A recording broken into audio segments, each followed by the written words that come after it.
bahwa kita Komite Anti Korupsi Indonesia atau KAKI mendesak Kepolisian Republik Indonesia segera memeriksa pihak-pihak yang bertanggung jawab terkait markup pemilihan kolam retensi Simpang Bandar Kota Palembang.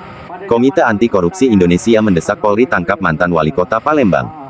Jakarta, kasus dugaan markup dalam pengadaan lahan untuk pembangunan kolam retensi di Simpang Bandara Jalan Srijaya Kelurahan Kebun Bunga Kecamatan Sukarami Kota Palembang kembali dikuak oleh Komite Anti Korupsi Indonesia KAKI. KAKI mengadakan aksi unjuk rasa sekaligus melaporkan kasus ini ke Mabes Polri Jalan Trunojoyo, Jakarta Selatan. Ini kasus besar yang harus segera dituntaskan, ujar Koordinator Aksi Firman hari Jumat tanggal 17 Mei tahun 2024. Menurutnya Kepolisian Republik Indonesia harus secepatnya menuntaskan kasus ini dan membawa pejabat-pejabat yang diduga melakukan kong-kali-kong dalam pengadaan lahan proyek ini.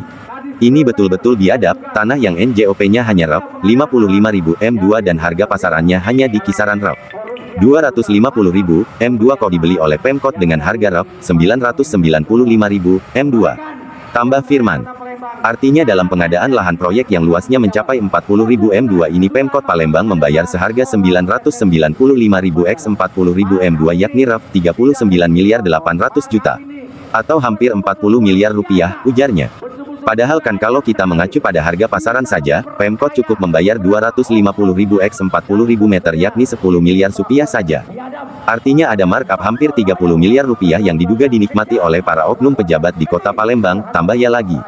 Perlu diketahui, para pejabat yang waktu itu menjabat adalah Wali Kota Palembang Harno Joyo, Kepala Dinas PUPR Ahmad Bastari dan Ketua TPAD Ratu Dewa. Ketiga pejabat inilah yang dinilai oleh KAKI sebagai yang bertanggung jawab atas dugaan markup proyek pengadaan lahan kolam retensi Simpang Bandara Kebun Bunga Palembang. Maka itu hari ini sengaja kami datang ke Mabes Polri untuk melakukan aksi unjuk rasa damai meminta kepada pihak kepolisian untuk segera menangkap para pelaku markup ini, sekaligus hari ini kami melaporkan secara resmi kasus ini ke Mabes Polri. Kami masyarakat mendukung upaya-upaya penegak hukum untuk melakukan tindakan yang lebih represif terhadap kasus-kasus korupsi, terangnya lagi berapi-api. Jangan pernah takut terhadap pejabat korup, masyarakat siap berada di garda terdepan mendukung dan membela Polri, hukum harus ditegakkan tanpa pandang bulu, pungkasnya. Dalam aksi yang dilakukan hingga pukul 11 WIB ini, selain Firman, turut juga berorasi Korlap KAKI Supardi Pardong dan perwakilan mahasiswa Universitas Islam Jakarta M. Halil Fadiga. Dalam orasinya Fadiga berharap agar kepolisian jangan ragu-ragu mengungkap kasus ini. Ini kasus sangat terang benderang, benang merahnya mudah dirunut, jika Mabes Polri tidak segera melakukan upaya-upaya yang konkret, kami akan datang kembali ke sini, bila perlu menginap di sini hingga kasus ini ditangani secara serius, ujar Fadiga. Menjadi dorongan kuat bagi Mabes Polri untuk segera menindaklanjuti kasus ini, untuk segera menangkap oknum-oknum yang terlibat dalam hal ini, dan segera tentunya menghukum mereka dengan hukuman yang cukup, saudara-saudara. Aksi yang digelar Komite Anti Korupsi Indonesia berlangsung hingga pukul 11 waktu Indonesia Barat ini meminta Mabes Polri untuk segera menindaklanjuti dengan upaya-upaya yang konkret.